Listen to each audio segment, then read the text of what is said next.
Friends welcome to my channel. Friends ఇప్పుడు వచ్చిన ఒక బ్రేకింగ్ అప్డేట్ అయితే కనుక తెలుసుకుందాము. వీడియో పూర్తిగా చూడండి, అప్పుడే కంప్లీట్ ఇన్ఫర్మేషన్ అయితే మీకు అర్థమవుతుంది. రాష్ట్రంలో తీవ్ర ఉద్రిక్తత, పలువురికి గాయాలని అప్డేట్ అయితే రావడం జరిగింది. దీనికి సంబంధించిన వివరాలు ఈ వీడియోలో తెలుసుకుందాము. ప్రభుత్వం నుంచి వచ్చే ఇలాంటి ముఖ్యమైన అప్డేట్స్ ముందుగా మీరు తెలుసుకోవాలనుకుంటే ఛానల్ని తప్పకుండా సబ్స్క్రైబ్ చేసుకోండి. అలాగే వీడియోని ఒక లైక్ చేయడం మర్చిపోకండి. ఇంకా లేట్ చేయకుండా వివరాల్లోకి అయితే కనుక వెళ్ళిపోదాము.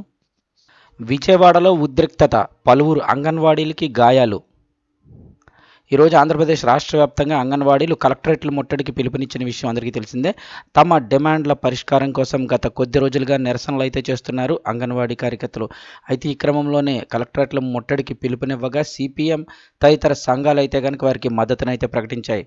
అయితే ఈ ముట్టడికి ఎలాంటి పర్మిషన్ ఇవ్వలేదని చెప్పేసి పోలీసులు అయితే తెలిపారు.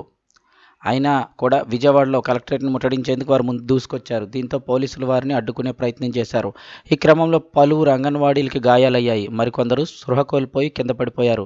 అంగన్వాడీల నిరసనకు మద్దతుగా నిలిచిన సిపిఎం రాష్ట్ర కార్యదర్శి వర్గ సభ్యులు సిహెచ్ బాబురావుతో సహా పలువురిని పోలీసులు అరెస్ట్ చేశారు. కాగా అక్కడ జరిగిన తోపులాటలో బాబురావు కూడా గాయాలయ్యాయి. ప్రస్తుతం అంగన్వాడీల అరెస్టులు కొనసాగుతున్నాయి. మరోవైపు రాష్ట్ర వ్యాప్తంగా అంగన్వాడీలు చేపట్టిన కలెక్టరేట్ ముట్టడి ఉద్రిక్తతకు దారితీసింది.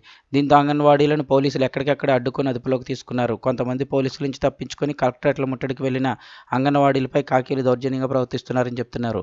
పలువురు అంగన్వాడీలు కళ్ళు తిరిగి పడిపోయినప్పటికీ కనికరం చూపించకుండా ఈడ్చుకెళ్లినట్లయితే కనుక తెలుస్తోంది.